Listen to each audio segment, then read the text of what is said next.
Hey guys, Joshua Peterson here, Peterson Electric. It is September 2019. I am doing a video on somebody's brew hobby.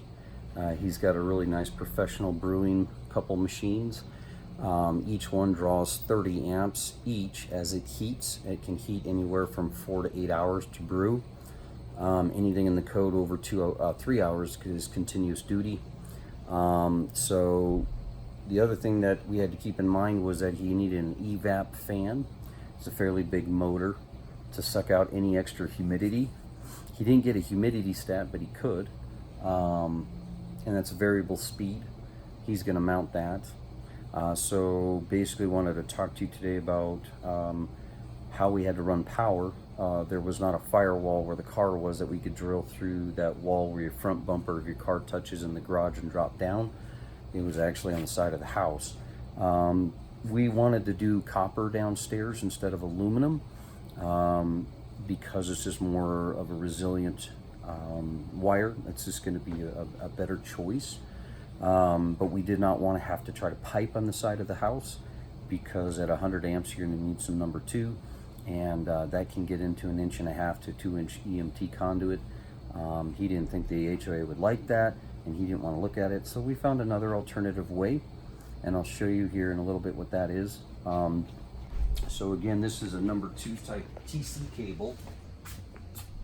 So it's a type TC cable number 2, came down in a 2 inch. This is a flexible liquid tight reinforced inside metallic conduit. Has a 90-degree hub up there, and then came down to a straight. We anchored this, cut the insulation and anchored it to the back wall, and this is 30 amps feeding that way and 30 amps feeding that way, and another 15. Left some extra space in case he decides to finish the basement. This panel is allowed to go as a 1224, so I could get a 3030 quad if I wanted to and give him more space. Basement's pretty small though, so that's plenty of space to finish a basement. He also didn't know if he wants to do a hot tub out back. Plenty of room on the ampacity to do a hot tub too.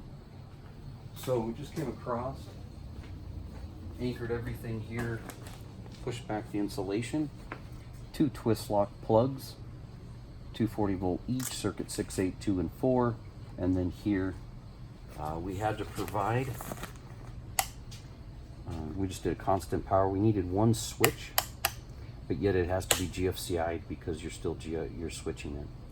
So I gave him 5 plugs and 1 switch for either a light or that fan, and that's circuit 10. I did pull a 14.3 instead and gave an extra red here because he said he's having troubles with his smoker out back tripping that circuit on a 8-year-old home. So that's pretty typical that the garage, front porch, and back porch are together. So we ended up giving him a red wire here, and that's going to go out later if he decides he keeps tripping it, that he needs that separated. So I already pulled it through. So that's the basement, just kind of an overview. It's nothing huge here. So as we go up, this is part of the brew machine. Now if you got a mainframe guy, I would need a 100 amp type TC cable copper as well. Because of the fact that he'd be running 2 40 amp mainframes.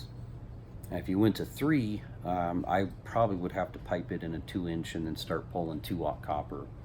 So instead we decided to do it this way because it's residential. What I like about the TC cable is that I can still go through all the joist. It's a fairly thick wire, but I can still go through, drill them, and drop because it's rated indoor and outdoor, as well as wet resistant and sunlight.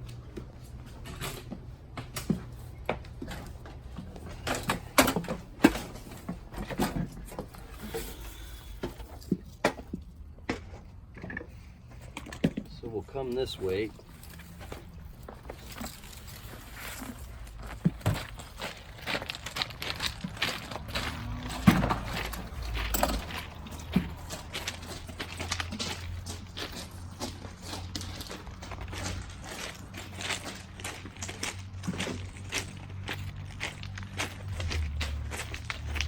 So we knocked it out of the panel here,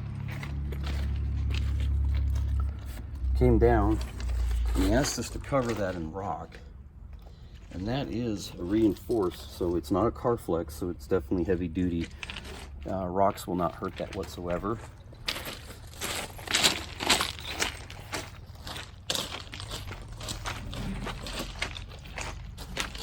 And drilled in, sealed it, cocked it, and dropped that.